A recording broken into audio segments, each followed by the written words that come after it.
Okay, so a few years ago, I set this goal to read 100 books in a year. I felt like that was the fastest way I could improve myself and become the person I wanted to be, like wiser, more productive, more disciplined, and all that jazz. And so I did it. And as I read, every book I finished gave me this feeling of progress, like I was finally becoming the person I wanted to be. Except that was actually complete bullshit, because when I look back a year later at my stack of read books, I could barely remember anything about them. And that was a problem, because I read books because I wanted to let them shape me into a better person and not just be read and forgotten. But to do that, that meant I had to first rethink how I was reading in the first place. And that's how I stumbled onto the idea that changed everything. Depth of processing, a concept that says the more deeply you process information, the more likely you are to remember it. And that's exactly what my new reading system is built around: deep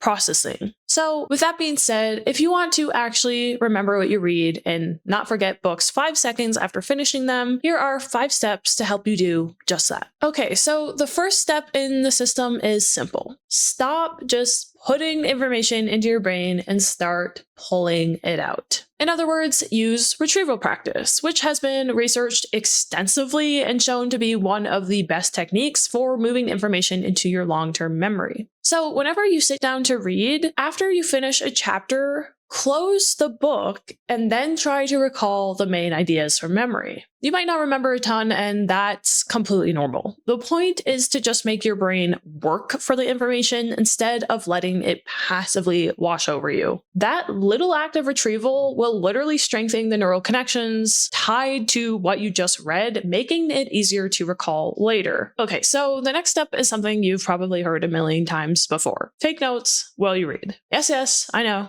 Generic advice, but I'm not talking about taking notes from the book you're reading like you're transcribing a courtroom trial. I mean, taking notes like you're having an actual conversation with the author. Argue with them, agree with them, write what the hell does this even mean in the margins. When a line resonates with you or inspires you or pisses you off or makes you think, that's your cue to write something down. It doesn't have to look pretty or even make sense to anyone else. The point is simply to engage with the book, because the more you engage, the deeper you think. And the deeper you think, the stronger those memories for the sections you write notes on becomes. Now, the next step is one that most people, including myself, mess up. So, for years, I thought writing in the margins was enough. Like, I'd underline a few sentences, scribble my thoughts, feel all scholarly, and then never look at those notes again, which completely kills the whole point. Because if there's one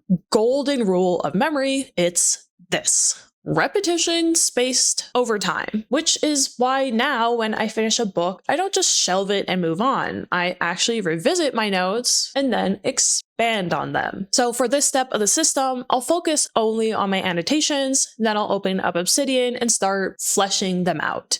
I actually stole this idea from the YouTuber Odysseus, which he calls writing mini essays to help you learn. So I recommend checking his video out. But basically, I'm not just responding to the author anymore, I'm responding to my own thoughts. For example, when I read The Bell Jar, there's a famous fig tree scene where each branch represents a different possible life for the main character, but they all start to wither away because she couldn't choose a specific path in time. In that moment, I just wrote same in the margins, but when I revisited it later, I expanded it into a full reflection on my own struggle with choice and paralysis and choosing a specific path in life. And that process that I went through made the lesson stick in my brain, which I now remember months and months later after finishing the book. Not every note will turn into an essay. Sometimes it'll just be a sentence, sometimes nothing at all. No matter what, every time you revisit and expand on your notes, you're building new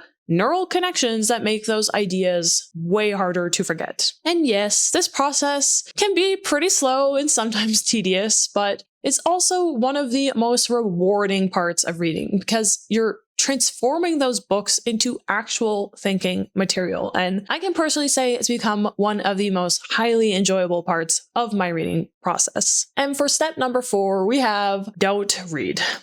I know that sounds weird, but just hold on, it'll make sense in a second. But before we get into why not reading is actually a part of the system, I first want to mention today's sponsor, Brilliant. So, you know how expanding on your notes helps you process ideas on a deeper level? Well, Brilliant basically does all of that, but for subjects like math, science, AI, computer science, and more. Instead of just sitting there passively watching lectures or reading notes on how to solve problems, Brilliant actually makes you think by walking you through interactive problems step by step on your own. So you're not just memorizing formulas, you're doing the work, figuring things out on your own so the concepts click and actually stick in your brain. Their lessons are also super bite-sized, so even if you have only 5 minutes a day to spare, you can still make real, consistent progress. So if you want to start learning for free with Brilliant, then go to brilliant.org/BrieDoesThings, scan the QR code on screen, or click the link in the description. And the best part, Brilliant is giving viewers 20% off an annual premium subscription, which gives you unlimited daily access to everything on Brilliant. Thank you, Brilliant, for sponsoring this video. Now, back to it. So,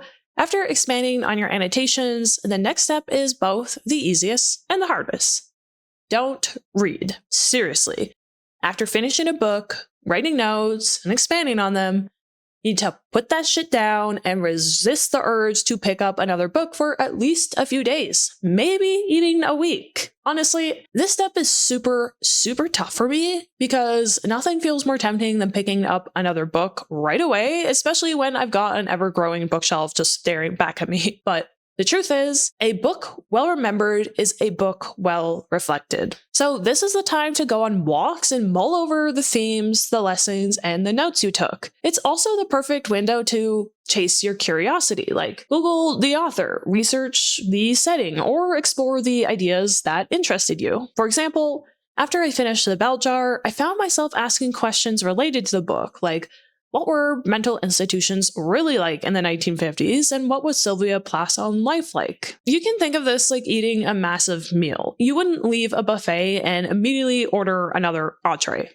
hopefully, because your body needs time to digest. And the exact same goes for your brain. So after reading, don't read. Now, the final step in my system is for those who want to go the extra mile and not only read a book and remember it, but truly own it. And that is creating something from what you've learned. That could look like creating a book review, a blog post, a video essay, anything that forces you to take what is in your head and put it into words. Turning your input into output will force you to grapple with the ideas on a deep level while also revealing any gaps in your knowledge, because as you attempt to write and explain what you learned, you'll very clearly be shown what you know and what you don't. And that knowledge is power, as then you can go back and revisit the information you clearly need to spend more time with. That's actually what happens to me basically every time I make a new video. I'll start writing and almost immediately I will bump into parts of the material I don't fully understand. And that struggle forces me to go back into grappling with the ideas until I can explain them clearly, and that process locks those ideas into my memory. And since I also publish online, I get an added bonus. People ask questions, or challenge my interpretations, or just share insights I'd never considered, and that dialogue deepens my understanding even more. So, although you can absolutely keep your creations private, I do encourage you to also share them with the world and publish whatever you create. But at the very least, don't just consume knowledge blindly, actually create something with it. And this system is what I use to remember everything I read. Now, before you go, I just published my newsletter, The Curious Mind, so if you're an aspiring autodidact and you love to learn on your own and you want to learn how to learn better, then there's a link in the description to subscribe. I hope you enjoyed this video. Don't forget to like it, and I will see you in the next one. Bye-bye.